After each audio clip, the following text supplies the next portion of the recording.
And I saw Bullhead last year, which was great. And I saw you did a Q&A at the theater, and I saw it, and I was impressed by how good your English was already. Oh, thank you. And you look so different, because in Bullhead you're so yeah, big. I hope I look different, yeah. Totally different. When did you shoot this film? How long after Bullhead was it? A year and a half, 2 years. Oh, so quite a while. Yeah, quite a while. So did you have to bulk up again, all over again? Okay. Yeah. How long did that take you to... For this one, it took me not so long because I didn't gain as much weight as I gained for Bullhead. So, no, I just ate a lot of... And I had to gain different kind of weight. Not muscle, but, you know, belly and stuff. So you just eat a lot of junk and that goes pretty fast. Yeah. So when were you first approached to play this role? When? I think 6 months before before we actually shot it. Yeah. And what was it? Jacques came to you and said? No, I did a casting. Okay. I did a casting, 2 rounds without him, just casting director, and then I met him once. He gave me the screenplay, and then I met him 2 more times, and then we worked for a half a day, explored the scenes, talked about the character, did some improv, and then a couple of weeks later he called me and said, I want to do it with you. I was like, wow. You must have been excited. I was extremely excited. Was there anything in particular about the character that really, you know, connected with you right away? Something that stood out? Well, I like raw stories, and what I mean with raw, I don't mean like I don't mean that in a childish way. I mean raw is something very sincere, very honest, pure, sensitive, brutal, touching, poetic, and this screenplay had it all, and the character as well. It's a very ambiguous character, and there's something very tender about him. There's something very brutal. There's something very strong, but at the same time very fragile. So it had so many things going for it. Mm-hmm. I think with this screenplay, there's a lot left up to the imagination. Mm-hmm. So I'm sure when you first read it, you thought there's a lot of choices to be made as an actor. Do you feel that way? Yeah, absolutely. Yeah, absolutely. And that was a challenge. That was a challenge to make that character into someone that is understandable, because he doesn't always act right, and it's easy for you as a spectator, but also as an actor, to judge the character as being a bad guy, and I wanted to watch out for that. I wanted to make him simple and sincere, and very instinctive and intuitive about everything, and that everything he does should feel like a reflex. Also, being tender is a reflex. Being brutal is a reflex. Everything is a reflex. He's not a guy who edits himself or calculates his moves. It's just like learned behavior. He's just boom, intuitive. It's direct. It's straightforward. There's no second thought. Mm-hmm. It's just action reaction right away. He does seem very simple. You know, at first you think it's a really simple character, and you might not love him right away. Mm-hmm. But then I guess as the film goes along... Well, when I mean simple, I don't mean... Because he's very complex, but I mean very simple in his attitude. Mm-hmm. He's very genuine, somehow. But then he does start to change, doesn't he? When he meets Stephanie. And what do you think it is about that character that's, you know, different from what he's used to with women? What is it about her? Well, that brings, you know, it brings something out of him, like in that scene when you are fighting and you're losing, and then she comes out of the van, and just seeing her, like, lights the fire in you, and then you... I think it's, I don't know what it is exactly that brings it out, but I think it's again, it's a very natural reflex. He's just helping someone in need, and he's attaching himself to that person without even knowing it. She gets under his skin, and he doesn't even notice it. It's just once she's gone that he realizes, Jesus Christ, I love this person. That's true. She really does go after you. Yeah. And kind of says she needs you, mm-hmm. and you're just kind of along for the ride with no complaints until suddenly something's changed. Yeah. And you notice it. With the physicality of it, we talked about you having to gain all this weight, but did you train as a fighter? Did you have experience with that? No, I used to box when I was a teenager, but then I lost track of it, and so for the film, I got into boxing again for a couple of months on a daily basis.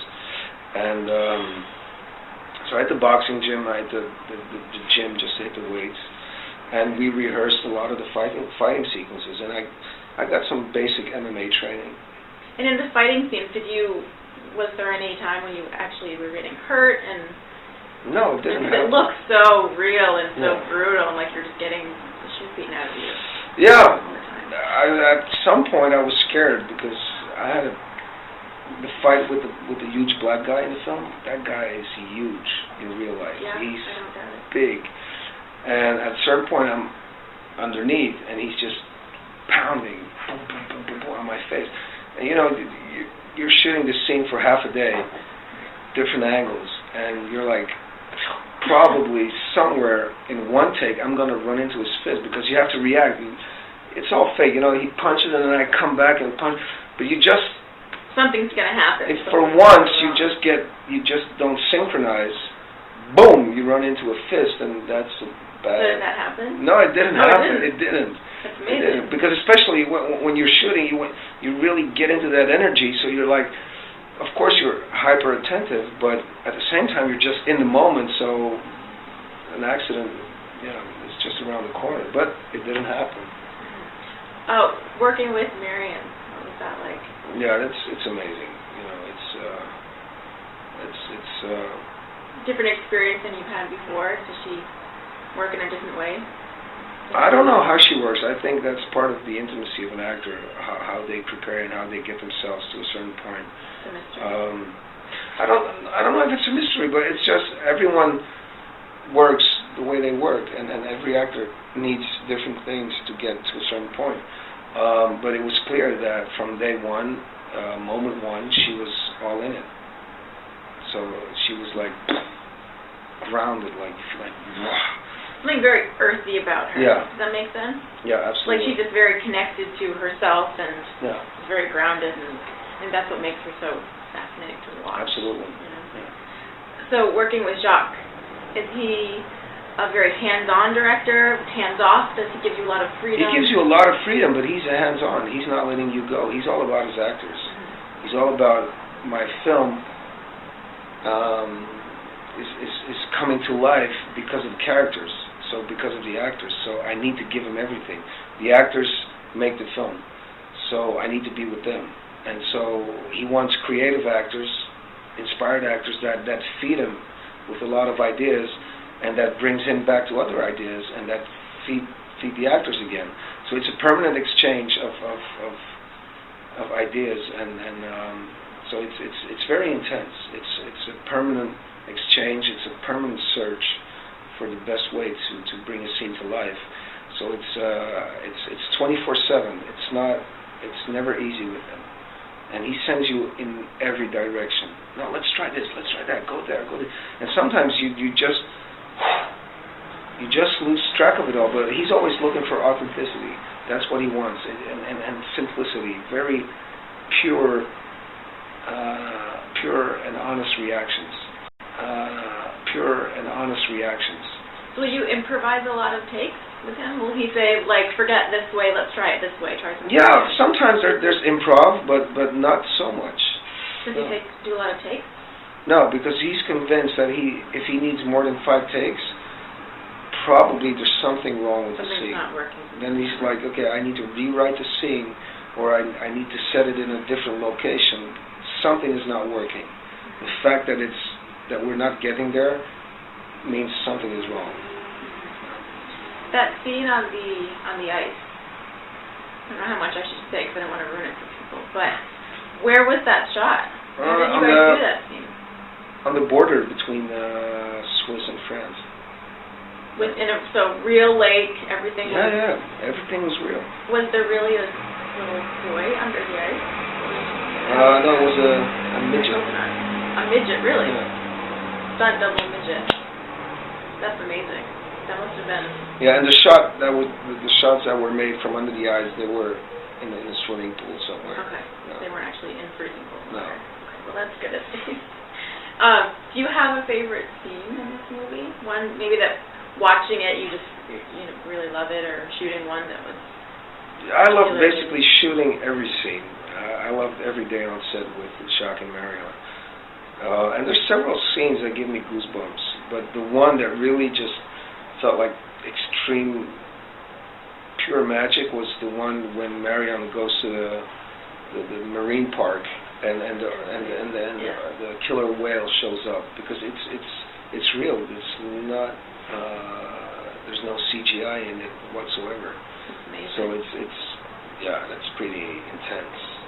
Like the killer whale responding to what she says and what she does, and nods and turns, and it's pretty amazing. That's got to be a scene for the history books. I feel like I'm going to want to watch that over and over again. Yeah. So perfect. I feel like I couldn't change a thing in that scene,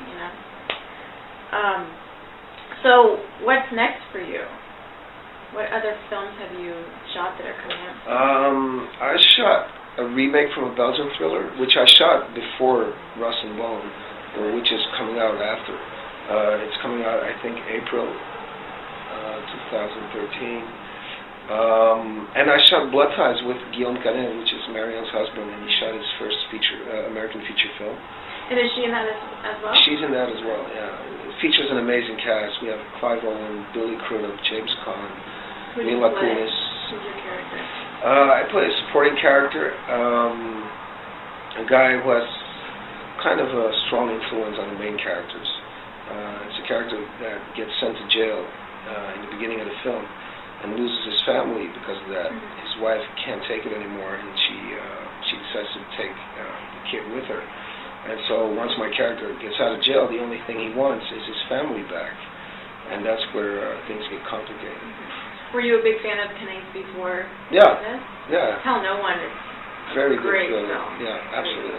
They're doing a remake of it, I think. Really? Which I think is totally unnecessary, because the first one seems so good and so commercial in the way that American audiences like it, but often Americans like to take something really great and put it in English so that more people will find it, which is silly.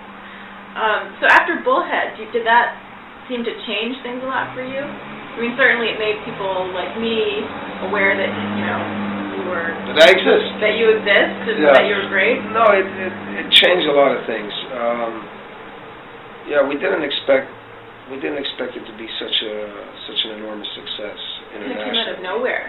Yeah, I saw it for the first time with the crew, and I was like, okay, wow, because we've been working on it for 6 years, me and the director. Oh, really? We've been talking about it and developing it and all that. And so when I saw it, I was like, this is one hell of a powerful film. But then again, I knew it was dark, and I didn't know if the Belgian audience was ready for that. Because, first of all, we didn't have like stars in the film. And it was a first-time director. So, he's amazing. Yeah. I can't believe that's his first film. Yeah, that that's guy. Incredible. Watch out for that guy. Do you think you'll work with him again? Absolutely, yeah. And so then it became a huge success in Belgium, but really huge. We were like, what the hell's going on here? And then after that, we got numerous festival selections, and we got a lot of awards, and I was like, damn, what the hell's going on with this film? We're collecting awards all over the world. We're like, what the hell is going on? And then on top of that, we get the Oscar nomination, and we were like, are we really, is this really real? This is weird, especially because it's been part of our lives for so much time. So how many years ago did you actually shoot it? 3 years ago now, I guess. But it was in development for a while, so you were attached to it. You knew you were going to play this. Yeah, I was attached to it right from the beginning. Yeah, right. Even way before we even knew that we would ever make it. It took a lot of time. Were you just totally in love with the character? Yeah. It's such a great film. Yeah, right from the beginning, I was completely sucked into it. And I remember, like, the first time I read the script, I told my mom, I was like, I don't know what it is about this film, but this film is going to be something different.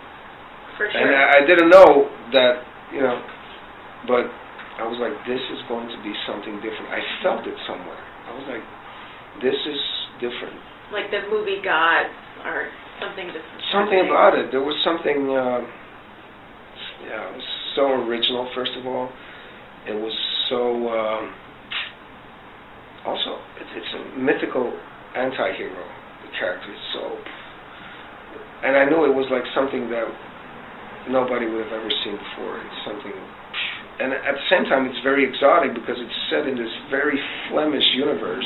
Very specific. It's very specific, it's and at the same time, it's a crime drama, and that is a genre that is very appealing internationally. And then you have this very particular universe, which is so weird to watch, and you combine these elements, and then you have this extreme anti-hero as a main character. And then you have the talent of the director, and then you add a brilliant DP to it, which is a young guy as well.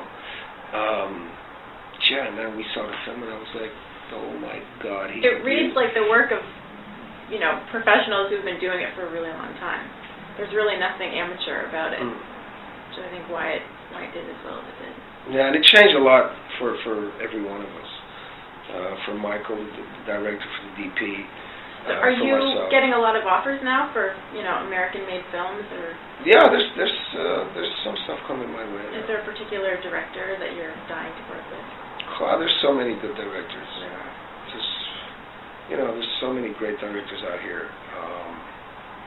From David Lynch to Michael Mann to Paul Thomas Anderson to, I don't know. There's Have you so seen many. The Master? Not yet. It didn't come out yet. You have to. No. Yeah, I know. So you should see it while you're in LA. It's playing now here? I'm sure it's playing somewhere. Okay, cool. Yeah, I'd love to see it. Well, good luck with Rest and Bone. Thank you very Great much. to meet you. Thank you.